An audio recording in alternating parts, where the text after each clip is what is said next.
ಸೋನಾಪುರ ಅನ್ನೋ ಒಂದು ಹಳ್ಳಿ ಇತ್ತು. ಅಲ್ಲಿ ವಾಸ ಮಾಡೋರು ತುಂಬಾ ಜನ ಶ್ರೀಮಂತರಾಗಿದ್ರು. ಹಳ್ಳಿನಲ್ಲಿ ಮೈಕಲ್ ಅನ್ನೋ ಒಬ್ಬ ಮನುಷ್ಯ ವಾಸ ಮಾಡ್ತಿದ್ದ. ಮೈಕಲ್ ಓದು ಬರಹ ಗೊತ್ತಿತ್ತು ಮತ್ತೆ ಬುದ್ಧಿವಂತ ಕೂಡ. ಆದ್ರೆ ಅವನು ತುಂಬಾ ಸೋಂಬೇರಿ. ಅವನಿಗೆ ಯಾವ ಕೆಲ್ಸ ಮಾಡೋದಕ್ಕೂ ಇಷ್ಟನೇ ಇರ್ಲಿಲ್ಲ. ಕೆಲ್ಸ ಅಂತೂ ದಡ್ರು ಮಾಡ್ತಾರೆ, ನಾನಂತೂ ಬುದ್ಧಿ ಉಪಯೋಗಿಸಿ ಹಣ ಗಳಿಸ್ತೀನಿ. ಹಳ್ಳಿನಲ್ಲಿ ಹೊರಗಡೆಯಿಂದ ಟಾಂಗಾನಲ್ಲಿ ವಸ್ತುಗಳನ್ನ ತುಂಬಿಕೊಂಡು ವ್ಯಾಪಾರಿಗಳ ವಸ್ತು ಬರ್ತಿತ್ತು. ಮೈಕಲ್ ದಾರಿನಲ್ಲಿ ಮಳೆಗಳನ್ನ ಇಟ್ಟುಬಿಟ್ಟು ಅಲ್ಲೇ ಎಲ್ಲೋ ಬಚ್ಚಿಟ್ಕೋತಾ ಇದ್ದ. ವ್ಯಾಪಾರಿಗಳ ಗಾಡಿ ಟೈರ್ ಪಂಚರ್ ಆದಾಗ ಮೈಕಲ್ ತನ್ನ ಗಾಡಿನ ತಗೊಂಡು ಅಲ್ಲಿಗೆ ಬರ್ತಾ ಇದ್ದ. ಅಣ್ಣ, ನಿಮ್ಮ ಎತ್ತಿನ ಗಾಡಿ ಏನಾದ್ರೂ ನಡೀತಿಲ್ಲ ಅಂದ್ರೆ ನನ್ನ ಎತ್ತಿನ ಗಾಡಿನ ನೀವು ತಗೊಂಡು ಹೋಗ್ಬೋದು. ಧನ್ಯವಾದ ಮೈಕಲ್.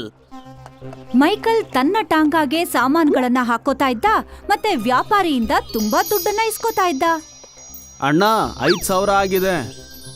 ಇಷ್ಟು ಹತ್ರದಿಂದ ಸಾಮಾನ್ ತರೋದಕ್ಕೆ 5,000 ಹೇಗಾಯ್ತು? ನನ್ನ ಕುದುರೆ ಬರೀ ದ್ರಾಕ್ಷಿಯನ್ನು ಮಾತ್ರ ತಿನ್ನುತ್ತೆ, ಅದಕ್ಕೆ ಖರ್ಚು ಕೂಡ ಜಾಸ್ತಿ ಆಗುತ್ತೆ. 5,000 ಕೊಡಿ, ಇಲ್ಲಂದ್ರೆ ನಿಮ್ಮ ಸಾಮಾನನ್ನ ಎಲ್ಲಿಂದ ತಗೊಂಬನ್ನೋ ಅಲ್ಲೇ ತಗೊಂಡೋಗಿ ಎಸ್ದು ಬಿಡ್ತೀನಿ. ಇದೇ ತರ ಸ್ವಲ್ಪ ದಿನದಲ್ಲೇ ಸಾಕಷ್ಟು ಸಾವಿರ ರೂಪಾಯಿಗಳನ್ನ ಸಂಪಾದನೆ ಮಾಡಿ ಆಮೇಲೆ ಅವನು ಹಳ್ಳಿನಲ್ಲಿ ಕೆಲ್ಸ ಏನು ಮಾಡ್ದೆ ಸುಮ್ನೆ ಸುತ್ತಾಡ್ತಿದ್ದ.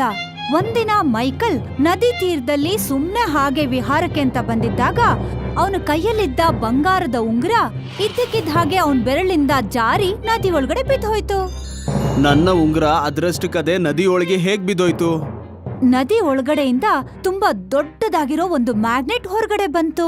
ಇಷ್ಟು ದೊಡ್ಡ ಮ್ಯಾಗ್ನೆಟ್ ಅನ್ನ ನನ್ನ ಜೀವನದಲ್ಲಿ ನೋಡೇ ಇಲ್ಲ.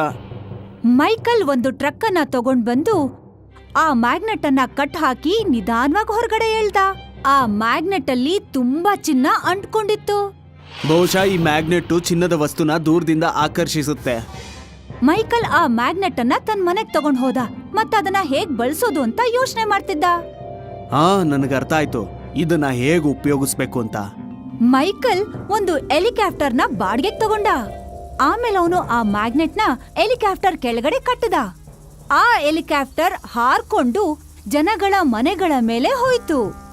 ಆ ಹಳ್ಳಿ ಜನಗಳು ಯಾರೇ ಚಿನ್ನದ ಒಡವೆ ಹಾಕೊಂಡಿದ್ರೇನು ಮತ್ತೆ ಮನೆಯಲ್ಲಿ ಏನೇ ಚಿನ್ನದ ವಸ್ತುಗಳನ್ನ ಇಟ್ಟಿದ್ರೇನು ಅದು ತನಗ್ ತಾನೇ ಕಿಟಕಿ ಬಾಗ್ಲಿಂದ ಹಾರ್ಕೊಂಡು ತನಗ್ ತಾನೇ ಹೋಗಿ ಆ ಮ್ಯಾಗ್ನೆಟ್ಗೆ ಅಂಟ್ಕೋತಾ ಇತ್ತು. ಇದೇ ರೀತಿ ಮೈಕಲ್ ಸಿಕ್ಕಾಪಟ್ಟೆ ಚಿನ್ನನ ಒಟ್ಟುಗೂಡಿಸಿ ಚಿನ್ನದಿಂದನೇ ತನ್ನ ಮನೆನ ತುಂಬಿಸ್ಕೊಂಡಿದ್ದ. ಹಳ್ಳಿ ಜನಗಳು ಮೈಕಲ್ ಮನೆಗ್ ಬರ್ತಾರೆ. ಮೈಕಲ್, ನೀನು ನನ್ನ ಚಿನ್ನನ ಕದ್ದಿದ್ಯಾ? ನಮ್ಮ ಚಿನ್ನನ ವಾಪಸ್ ಕೊಟ್ಬಿಡು. ಯಾರು ಹೇಳಿದ್ದು ನಾನ್ ನಿಮ್ಮ ಚಿನ್ನನ ಕದ್ದಿದ್ದೀನಿ ಅಂತ? ಏನ್ ನಾನ್ ನಿಮ್ ಮನೆಗ್ ನುಗ್ಗಿದ್ನಾ? ಇಲ್ಲ, ನೀನ್ ನಮ್ಮ ಮನೆಗ್ ನುಗ್ಗಿಲ್ಲ. ಆದ್ರೆ ನಿನ್ನ ಚಿನ್ನ ನನ್ನ ಹತ್ರ ತಾನಾಗೆ ಬಂದಿದೆ, ಯಾಕಂದ್ರೆ ಅದು ನಿನ್ ಜೊತೆ ಇರೋದಕ್ಕೆ ಇಷ್ಟಪಟ್ಟಿಲ್ಲ. ನಾನ್ ಕಳ್ತನ ಮಾಡಿಲ್ಲ, ಹಾಗಾಗಿ ಚಿನ್ನನ ವಾಪಸ್ ಕೇಳೋದನ್ನ ಮರ್ತೋಗ್ಬಿಡು. ನಿನಗ್ ಬೇಕಿದ್ರೆ ನನ್ನ ಹತ್ರ ಚಿನ್ನ ಖರೀದಿ ಮಾಡ್ಬೋದು. ಹಳ್ಳಿ ಜನಗಳಿಗೆ ಏನ್ ಮಾಡ್ಬೇಕು ಅಂತಾನೆ ಅರ್ಥ ಆಗ್ತಾ ಇರ್ಲಿಲ್ಲ. ನ್ಯಾಯವಾಗಿ ನೋಡೋದಾದ್ರೆ ಮೈಕಲ್ ಸರಿಯಾಗೇ ಹೇಳ್ತಿದ್ದ. ಅವನು ಕಳ್ತನ ಮಾಡಿರ್ಲಿಲ್ಲ. ಚಿನ್ನ ತಾನೇ ಹಾರ್ಕೊಂಡು ಆ ಮ್ಯಾಗ್ನೆಟ್ ಹತ್ರ ಹೋಗಿತ್ತು. ಹಳ್ಳಿ ಜನಗಳು ವೀರ್ಬುದ್ಧಿ ಅನ್ನೋ ಒಬ್ಬ ಬುದ್ಧಿವಂತನ ಹತ್ರ ತಮ್ಮ ಸಮಸ್ಯೆಯನ್ನ ತಗೊಂಡ್ ಹೋದ್ರು. ವೀರ್ಬುದ್ಧಿ ಹಳ್ಳಿನಲ್ಲೇ ಅತಿ ಬುದ್ಧಿವಂತ ಅಂತ ಅನಿಸ್ಕೊಂಡಿದ್ದ. ಓ ಹೌದಾ, ಅವನು ನಿಮ್ಮ ಚಿನ್ನನ ಕದೀತಿದ್ದಾನೆ. ಆಮೇಲೆ ವಾದಿಸ್ತಾನೆ ಅವನು ಚಿನ್ನನ ಕದ್ದಿಲ್ಲ ಅಂತ. ಅವನು ಉಪಾಯ ಬಳಸಿ ಅವನ್ನ ಹಿಡಿಬೇಕು ನಾವು.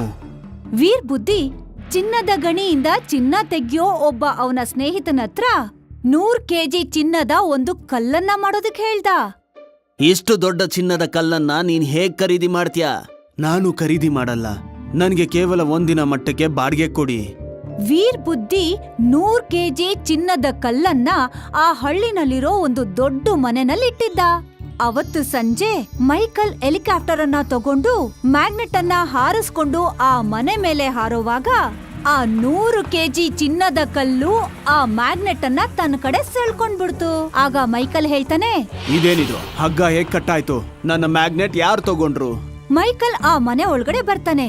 ಆ ಮನೆಯಲ್ಲಿ ವೀರ್ಬುದ್ಧಿ ಮತ್ತೆ ಹಳ್ಳಿ ಜನಗಳು ಮುಂಚೆನೆ ಇರ್ತಾರೆ. ನನ್ನ ಮ್ಯಾಗ್ನೆಟ್ ಅನ್ನ ವಾಪಸ್ ಕೊಡಿ. ನೀವದನ್ನ ಕದ್ದಿದ್ದೀರಾ? ನಾವು ನಿನ್ನ ಮ್ಯಾಗ್ನೆಟ್ ಅನ್ನ ಕದ್ದಿಲ್ಲ, ಅದು ತಾನಾಗೆ ನಮ್ಮ ಹತ್ರ ಬಂತು.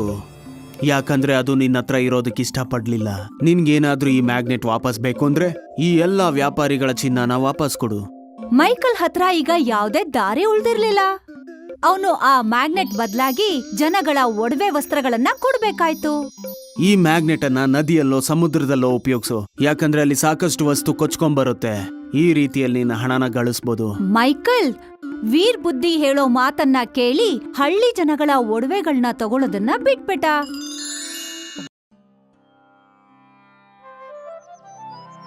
ಒಂದು ಗುಡಿಸ್ಲಲ್ಲಿ ರೋಹನ್ ಅನ್ನೋ ಒಬ್ಬ ಬಡ ಹುಡುಗ ತನ್ನ ತಾಯಿ ಮತ್ತೆ ಅಕ್ಕನ್ ಜೊತೆ ವಾಸ ಮಾಡ್ತಿದ್ದ. ಇವತ್ತಿನ್ನೂ ಎಷ್ಟೊತ್ತಿನ ತನಕ ಕಂಪ್ಯೂಟರ್ ಒಳಗಡೆನೆ ಇರ್ತೀಯಾ?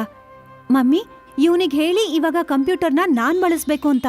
ಇಡೀ ದಿನ ಆಗೋಯ್ತು, ಇವನು ಕಂಪ್ಯೂಟರ್ನ ಬಿಡೋದೇ ಇಲ್ಲ ಅಂತ ಹೇಳ್ತಾನೆ. ಅಮ್ಮ, ನಾನು ಸ್ಕೂಲಿನ ಅಸೈನ್ಮೆಂಟ್ ಅನ್ನ ಟೈಪ್ ಮಾಡ್ತಾ ಇದ್ದೀನಿ. ನಾಳೆ ನಾನು ಅದನ್ನ ಸಬ್ಮಿಟ್ ಮಾಡಬೇಕು. ರಾತ್ರಿ 10 ಗಂಟೆ ಆಯ್ತು. ಪ್ರಿಂಟ್ ಅನ್ನ ಎಲ್ಲಿಂದ ತಗೊಂಡ್ ಬರ್ತೀಯಾ? ಅರೆ ಇಲ್ಲ, 10 ಗಂಟೆ ಆಗೋಯ್ತಾ? ನನ್ಗದು ಗೊತ್ತಾಗ್ಲೇ ಇಲ್ಲ. ರೋಹನ್ ಕೂಡ್ಲೆ ಅಸೈನ್ಮೆಂಟ್ನ ಪೆನ್ ಡ್ರೈವಲ್ ಹಾಕೊಂಡು ಮಾರ್ಕೆಟ್ ಕಡೆ ಓಡ್ದ. ಅಷ್ಟೊತ್ತಿಗೆ ಎಲ್ಲಾ ಅಂಗಡಿಗಳು ಮುಚ್ಚ ಹೋಗಿದ್ವು. ಮಾರನೇ ದಿನ ಬೆಳಿಗ್ಗೆ ಕೂಡ ರೋಹನ್ ತನ್ನ ಪ್ರಿಂಟ್ ಅನ್ನ ತೆಗ್ಸೋದಕ್ಕೋಸ್ಕರ ಅಂಗಡಿನ ಹುಡುಕ್ದ. ಆದ್ರೆ ಅಷ್ಟು ಬೆಳಿಗ್ಗೆ ಯಾವುದೇ ಅಂಗಡಿ ಓಪನ್ ಆಗಿರ್ಲಿಲ್ಲ. ಕೊನೆಗೆ ರೋಹನ್ ಯಾವುದೇ ಅಸೈನ್ಮೆಂಟ್ ಇಲ್ದೆ ಸ್ಕೂಲಿಗೆ ತಲುಪ್ದ. ನಿನ್ನ ಅಸೈನ್ಮೆಂಟ್ ಎಲ್ಲಿದೆ ರೋಹನ್? ಮ್ಯಾಮ್, ನಾನು ಅಸೈನ್ಮೆಂಟ್ ಅನ್ನ ಪೂರ್ತಿ ಮಾಡಿದ್ದೀನಿ, ಆದ್ರೆ ನನಗೆ ಪ್ರಿಂಟ್ ಮಾಡಕ್ಕಾಗಿಲ್ಲ. ಮೇಡಮ್, ಇವನು ಸುಳ್ಳು ಹೇಳ್ತಿದ್ದಾನೆ. ಇವನು ಹಿಂದಿನ ಸರಿನೂ ಅಸೈನ್ಮೆಂಟ್ ಸಬ್ಮಿಟ್ ಮಾಡಿಲ್ಲ. ನೀನ್ ಸುಮ್ನೆ ಇರು ಗೌರವ್, ಮಧ್ಯದಲ್ಲಿ ಮಾತಾಡೋದಿಕ್ಕೆ ಯಾರು ಹೇಳಿಲ್ಲ ನಿನ್ಗೆ. ರೋಹನ್, ನೀನು ಅಸೈನ್ಮೆಂಟ್ ತಂದಿಲ್ಲ ಅಂತಂದ್ರೆ ಸೋಷಿಯಲ್ ಸೈನ್ಸ್ ಅಲ್ಲಿ ನಿನಗೆ 0 ಮಾರ್ಕ್ಸ್ ಸಿಗತ್ತೆ. ರೋಹನ್ ವಾಪಸ್ ಮನೆಗ್ ಹೋಗುವಾಗ ಅವನ್ ಕ್ಲಾಸಲ್ಲೇ ಓದ್ತಾ ಇದ್ದ ಹುಡ್ಗ ಗೌರವ್ ಅವನನ್ನ ರೇಗ್ಸೋದಕ್ ಶುರು ಮಾಡ್ದ. ಓ ರೋಹನ್, ನೀನು ದೊಡ್ಡ ಫೇಲಿಯರ್ ಗೊತ್ತಾ? ಸೋಷಿಯಲ್ ಸೈನ್ಸ್ ಅಲ್ಲಿ ನಿನಗೆ 0 ಮಾರ್ಕ್ಸ್ ಸಿಕ್ಕಿದೆ. ಹೇಗನ್ನಿಸ್ತಿದೆ ನಿನಗೆ? ನೀನ್ ತುಂಬಾ ಬಡವ, ನಿನ್ನ ಹತ್ರ ಪ್ರಿಂಟರ್ ಕೂಡ ಇಲ್ಲ. ರೋಹನ್ ಅವತ್ತು ಅತ್ಕೊಂಡು ಮನೆಗ್ ಹೋಗಿ ಅವ್ರ ಅಮ್ಮನ ಹತ್ರ ಹೇಳ್ತಾನೆ, ತುಂಬಾ ಕಷ್ಟಪಟ್ಟು ದುಡ್ಡನ್ನ ಕೂಡ್ ಹಾಕಿ ನಿಮ್ಮಿಬ್ರಿಗೋಸ್ಕರ ಆ ಕಂಪ್ಯೂಟರ್ನ ಕೊಂಡ್ಕೊಂಡೆ. ಈಗ ಪ್ರಿಂಟರ್ಗೆ ದುಡ್ಡಿಲ್ಲ ನನ್ನ ಹತ್ರ. ಯಾಕ್ ನೀವ್ ಅರ್ಥ ಮಾಡ್ಕೊಳ್ಳೋದಿಲ್ಲ? ನಾವು ತುಂಬಾ ಬಡವ್ರು, ಪ್ರಿಂಟರ್ ಖರ್ಚನ್ನ ನಾವು ನಿಭಾಯಿಸೋದಕ್ಕಾಗಲ್ಲ. ನಿಮ್ ತಂದೆ ಅಂತೂ ನಮ್ಮನ್ನ ಒಂಟಿಯಾಗಿ ಬಿಟ್ಬಿಟ್ಟು ಹೊರಟೋದ್ರು. ನಿಮ್ಮಿಬ್ರ ಗತಿ ಏನು ಅಂತ ಅದ್ರ ಬಗ್ಗೆ ಅವ್ರು ಯೋಚನೆ ಮಾಡ್ಲಿಲ್ಲ. ಮಾರನೇ ದಿನ ರೋಹನ್ ಸ್ಕೂಲಿಗೆ ಹೋಗುವಾಗ ಅದೇ ಸಮಯದಲ್ಲಿ ಗೌರವ್ ದಾರಿನಲ್ಲಿ ಸಿಗ್ತಾನೆ. ಇಲ್ಲೋಡು ರೋಹನ್ ಬಿಕಾರಿ, ನನ್ನ ಹತ್ರ ಕಲರ್ ಪ್ರಿಂಟರ್ ಇದೆ. ನಾನು ಸ್ಪೈಡರ್ ಮ್ಯಾನ್ ಫೋಟೋ ತೆಗ್ದಿದ್ದೀನಿ. ಸ್ವಲ್ಪ ಹೇಳು, ನಿನ್ಗೆ ಹೇಗನ್ನಿಸ್ತಿದೆ? ನನ್ನ ಹತ್ರ ಮಾತಾಡ್ಬೇಡ. ನಿನ್ನ ಹತ್ರ ನನಗೆ ಮಾತಾಡೋದಕ್ಕೆ ಇಷ್ಟ ಇಲ್ಲ. ಯಾಕೆ ಯಾಕೆ ಏನಾಯ್ತು? ನಿಮ್ಮಪ್ಪ ಮಾತಾಡ್ಬೇಡ ಅಂತ ಹೇಳಿದಾರಾ? ಓಹೋ, ನಾನ್ ಮರ್ತೇ ಹೋಗ್ಬಿಟ್ಟಿದ್ದೆ. ನೀನು ಚಿಕ್ಕವನಿರ್ಬೇಕಂದ್ರೆ ನಿಮ್ಮಪ್ಪ ನಿಮ್ನೆಲ್ಲ ಬಿಟ್ಟು ಓಡೋಗ್ಬಿಟ್ಟಿದ್ರಲ್ವಾ? ರೋಹನ್ಗೆ ಗೌರವಾಡಿದ ಮಾತನ್ನ ಅರ್ಗಿಸ್ಕೊಳ್ಳೋದಕ್ಕೆ ತುಂಬಾ ಕಷ್ಟ ಆಗತ್ತೆ. ರೋಹನ್ ತೀರ್ಮಾನ ಮಾಡ್ತಾನೆ, ಹೇಗಾದ್ರೂ ಮಾಡಿ ಅವನಿಗೋಸ್ಕರ ಒಂದು ಪ್ರಿಂಟರ್ನ ಕೊಂಡ್ಕೊಳ್ಳೇಬೇಕು ಅಂತ. ಅದಕ್ಕವನು ಏನೇ ಮಾಡೋದಕ್ಕೂ ಸಿದ್ಧನಾಗಿದ್ದ. ರೋಹನ್ ಅವತ್ತು ಸ್ಕೂಲಿಂದ ನೇರವಾಗಿ ಮನೆಗ್ ಹೋಗ್ಲಿಲ್ಲ. ಅವನು ಬಸ್ ಹತ್ಕೊಂಡು ಅಲ್ಲಿಂದ ಸಿಟಿಗ್ ಹೊರಟೋದ. ಸಿಟಿನಲ್ಲಿ ಪ್ರಿಂಟರ್ನ ತುಂಬಾ ಅಂಗಡಿಗಳಿದ್ವು. ದುಡ್ಡಂತೂ ನನ್ನಿಂದ ಖಂಡಿತವಾಗ್ಲೂ ಹೊಂಚೋದಕ್ಕಾಗೋದಿಲ್ಲ. ಈ ಅಂಗಡಿಗಳಲ್ಲಂತೂ ತುಂಬಾನೇ ಪ್ರಿಂಟರ್ ಇದೆ. ಹೇಗಾದ್ರೂ ಮಾಡಿ ಇದರಲ್ಲಿ ಒಂದನ್ನ ಕದ್ರೆ ನನಗೆ ಕೆಲ್ಸಕ್ಕೆ ಬರುತ್ತೆ. ಆಗ ನಾನು ಸ್ಪೈಡರ್ ಮ್ಯಾನ್ನ ಪ್ರಿಂಟನ್ನು ತೆಗೆದು ಆ ಗೌರವ್ಗೆ ತೋರಿಸ್ತೀನಿ. ಆಗ ಇನ್ಮುಂದೆ ಅವನು ನನಗೆ ರೇಗ್ಸೋದೇ ಇಲ್ಲ. ರೋಹನ್ ಪ್ರಿಂಟರ್ನ ನೋಡೋ ನೆಪದಲ್ಲಿ ಅಂಗಡಿ ಒಳಗಡೆ ಹೋಗ್ತಾನೆ. ಆ ಅಂಗಡಿ ಅವನ್ ಗಮನ ಇವನ ಮೇಲೆ ಇಲ್ಲ ಅನ್ನೋದು ಅವನು ಗೊತ್ತಾದಾಗ ಆಗ ಅವನು ಒಂದು ಪ್ರಿಂಟರ್ನ ತಗೋತಾನೆ. ಗೊತ್ತಾಗದೆ ಇರೋ ಹಾಗೆ ಅವನು ಬ್ಯಾಗ್ ಒಳಗಡೆ ಹಾಕೋತಾನೆ. ರೋಹನ್ಗೆ ಗೊತ್ತೇ ಇರ್ಲಿಲ್ಲ ಆ ಅಂಗಡಿನಲ್ಲಿ ಸಿಸಿಟಿವಿ ಕ್ಯಾಮ್ರಾ ಹಾಕಿದ್ದಾರೆ ಅನ್ನೋದು. ಒಳಗಡೆ ಸೆಕ್ಯೂರಿಟಿ ರೂಮಲ್ಲಿ ರೋಹನ್ ಪ್ರಿಂಟರ್ನ ಬ್ಯಾಗ್ ಒಳಗಡೆ ಹಾಕೊಳ್ಳೋದನ್ನ ಗಾರ್ಡ್ ನೋಡ್ದ. ಅವನ್ ಹೋಗಿ ಎಲ್ಲಾ ವಿಷಯನೂ ಅಂಗಡಿ ಓನರ್ ಹತ್ರ ಹೇಳ್ತಾನೆ. ಮತ್ತೆ ರೋಹನ್ ರೆಡ್ ಹ್ಯಾಂಡ್ ಆಗಿ ಸಿಕ್ಕಾಕೋತಾನೆ. ಅಂಗಡಿ ಓನರ್ ರೋಹನ್ಗೆ ಸಿಕ್ಕಾಪಟ್ಟೆ ಹೊಡಿತಾನೆ. ನಾನು ಈಗ್ಲೇ ಪೊಲೀಸನ್ನ ಕರೆದು ನಿನ್ನ ಜೈಲಿಗೆ ಕಳಿಸ್ತೀನಿ. ಬೇಡ ಬೇಡ ಅಂಕಲ್, ನನ್ನ ಜೈಲಿಗೆ ಕಳಿಸ್ಬೇಡಿ. ನನ್ನನ್ನ ಕ್ಷಮಿಸ್ಬಿಡಿ, ನನ್ನ ಬಿಟ್ಬಿಡಿ. ರೋಹನ್ ತನ್ನ ಕೈಯನ್ನ ಬಿಡಿಸ್ಕೊಂಡು ಅಂಗಡಿಯಿಂದ ಓಡ್ ಹೋಗ್ತಾನೆ. ಅವನು ತುಂಬಾ ಹೊತ್ತಿನ ತನಕ ಒಂದೇ ಸಮ ಓಡ್ತಿರ್ತಾನೆ. ಅಂಗಡಿಯವರು ಯಾವುದೇ ಕಾರಣಕ್ಕೂ ಅವನ್ ಹಿಂದೆ ಬರಬಾರ್ದು ಅಂತ ಅವನ್ ಯೋಚಿಸ್ತಾನೆ. ಓಡ್ತಾ ಓಡ್ತಾ ಅವನ್ ಕಾಲಿಗೆ ಒಂದು ಕಲ್ ತಾಗಿ ಎಡವಿ ಬಿದ್ದು ಹೋಗ್ತಾನೆ. ಒಬ್ಬ ವಯಸ್ಸಾದ ವ್ಯಕ್ತಿ ಅವನನ್ನ ಎಬ್ಬಿಸ್ತಾನೆ. ಏನಾಯ್ತು ಮಗು? ಯಾಕ್ ನೀನು ಅಳ್ತಿದ್ಯಾ? ನಾನ್ ಅಳೋದ್ರಿಂದ ನಿಮ್ಗೇನಾಗ್ಬೇಕು? ನೀವೇನ್ ಮಾಡಕ್ಕಾಗುತ್ತೆ? ಬಹುಶಃ ನನ್ನಿಂದ ಏನು ಮಾಡೋದಕ್ ಸಾಧ್ಯ ಇಲ್ಲ. ಆದ್ರೆ ನಿನ್ನ ದುಃಖನ ಹೇಳಿದ್ರೆ ನಿನ್ನ ಹೃದಯ ಹಗುರ ಆಗುತ್ತೆ. ಹಾಗಾಗಿ ಏನಾಯ್ತು ಹೇಳು. ರೋಹನ್ ಎಲ್ಲಾ ವಿಷಯನೂ ವಯಸ್ಸಾಗಿರೋ ಅಜ್ಜನ್ ಹತ್ರ ಹೇಳ್ತಾನೆ. ಸರಿ, ಹಾಗಾದ್ರೆ ಇದನ್ನ ವಿಷಯ. ನಿನ್ಗೆ ಒಂದು ಪ್ರಿಂಟರ್ ಬೇಕು, ಬಾ ನನ್ ಜೊತೆ. ವಯಸ್ಸಾದ ಅಜ್ಜ ನದಿ ತೀರದಲ್ಲಿದ್ದ ತನ್ನ ಮನೆಗೆ ರೋಹನ್ನ ತನ್ನ ಜೊತೆ ಕರ್ಕೊಂಡು ಹೋಗ್ತಾನೆ. ಮತ್ತವನು ರೋಹನ್ಗೆ ಒಂದು ಪ್ರಿಂಟರ್ನ ಕೊಡ್ತಾನೆ. ನೀವ್ಯಾರು? ನಿಮ್ಗೆ ಹೇಗೆ ಈ ಅದ್ಭುತವಾದ ಪ್ರಿಂಟರ್ ಸಿಕ್ಕಿದೆ? ನಿನ್ಗೆ ಆ ವಿಷಯ ಎಲ್ಲ ಬೇಕಾಗಿಲ್ಲ. ನಿನ್ಗೆ ಪ್ರಿಂಟರ್ ಬೇಕಿತ್ತು, ನಾನು ಅದನ್ನ ಕೊಟ್ಟಿದ್ದೀನಿ. ನೀನೀಗ ಇದನ್ನ ತಗೊಂಡು ಮನೆಗೆ ಹೋಗು. ರೋಹನ್ ಪ್ರಿಂಟರ್ನ ತಗೊಂಡು ಮನೆಗೆ ಹೋಗ್ತಾನೆ. ಅವನು ಪ್ರಿಂಟರ್ನ ಕಂಪ್ಯೂಟರ್ಗೆ ಜೋಡಿಸಿ ಒಂದು ಪ್ರಿಂಟರ್ನ ತೆಗಿಬೇಕು ಅಂದ್ಕೊಂಡ. ಆದ್ರೆ ಪ್ರಿಂಟರ್ನಲ್ಲಿ ಪೇಪರ್ ಪ್ರಿಂಟಿನ ಜಾಗದಲ್ಲಿ ನೋಟ್ ಹೊರಗಡೆ ಬಂತು. ರೋಹನ್, ಈ ಪ್ರಿಂಟರ್ ಇಂದ ದುಡ್ಡು ಹೊರಗಡೆ ಬರ್ತಾ ಇದೆ. ಬಹುಶಃ ಏನೋ ತಪ್ಪಾಗಿರ್ಬೋದು. ನಾನು ಬೇರೆ ಕಮಾಂಡ್ ಅನ್ನ ಕೊಡ್ತೀನಿ. ರೋಹನ್ ಮತ್ತೆ ಪ್ರಿಂಟಿಗೆ ಕಮಾಂಡ್ ಕೊಟ್ಟ. ಆದ್ರೆ ಮತ್ತೆ ದುಡ್ಡು ಹೇಗ್ ಬಂತು ಅದ್ರಲ್ಲಿ? ನನ್ಗನ್ಸತ್ತೆ ಈ ಪ್ರಿಂಟರ್ ದುಡ್ಡು ಕೊಡುತ್ತೆ ಅಂತ. ರೋಹನ್ ಆ ಪ್ರಿಂಟರ್ ಇಂದ ಒಂದಷ್ಟು ಸಾವಿರ ತಗೊಂಡು ಮಾರನೇ ದಿನ ಅವನು ಕಳ್ತನ ಮಾಡಿ ಸಿಕ್ಕಾಕೊಂಡಂತ ಅಂಗಡಿಗೆ ಮತ್ತೆ ಪುನಃ ಹೋಗ್ತಾನೆ. ನಿನ್ನೆ ಏನ್ ನಡೀತು? ನಾನು ಅದಕ್ಕೆ ಕ್ಷಮೆ ಕೇಳ್ತೀನಿ. ನಾನಿವತ್ತು ಪ್ರಿಂಟರ್ನ ಕದಿಯೋದಕ್ಕಲ್ಲ, ಖರೀದಿ ಮಾಡೋದಕ್ ಬಂದಿದ್ದೀನಿ. ಈ ಹಣನ ತಗೊಳ್ಳಿ, ನನ್ಗೆ ತುಂಬಾ ಲೇಟೆಸ್ಟ್ ಆಗಿರೋ ಪ್ರಿಂಟರ್ನ ಕೊಡಿ. ರೋಹನ್ ಪ್ರಿಂಟರ್ನ ತಗೊಂಡು ಮನೆಗ್ ಬಂದು ಮಾರನೇ ದಿನ ಅವನು ಗೌರವ್ಗೆ ಸ್ಪೈಡರ್ ಮ್ಯಾನ್ ಪ್ರಿಂಟನ್ನ ತೋರಿಸ್ತಾನೆ.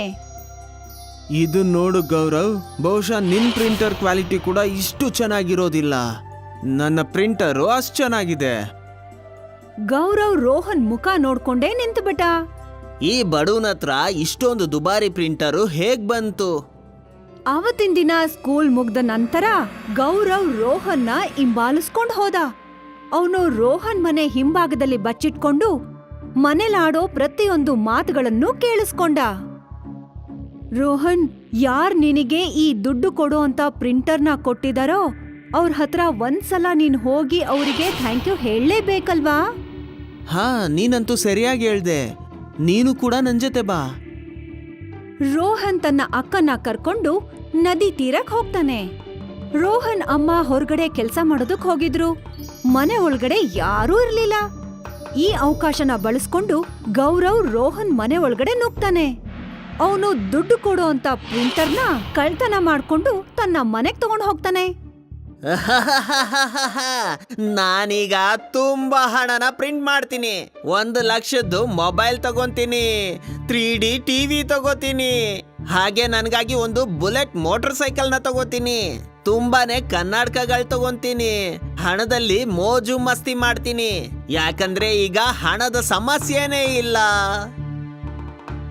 ಯಾವಾಗ ಗೌರವ್ ದುಡ್ಡು ಕೊಡೋ ಅಂತ ಪ್ರಿಂಟರ್ಗೆ ಪ್ರಿಂಟ್ ಕೊಡೋ ಕಮಾಂಡ್ ಕೊಡ್ತಾನೋ, ಪ್ರಿಂಟರ್ ಇಂದ ದುಡ್ಡು ಹೊರಗ್ ಬರ್ಲಿಲ್ಲ. ಬದ್ಲಾಗಿ ಸಿಕ್ಕಾಪಟ್ಟೆ ಸೂಜಿಗಳು ಹೊರಗ್ ಬಂದ್ವು. ನಿಧಾನವಾಗಿ ಗೌರವ್ ಕಡೆ ಹೊರಟ್ವು. ಅರೆ, ಯಾರಾದ್ರೂ ಕಾಪಾಡಿ, ಕಾಪಾಡಿ, ಯಾರಾದ್ರೂ ಕಾಪಾಡಿ, ಕಾಪಾಡಿ.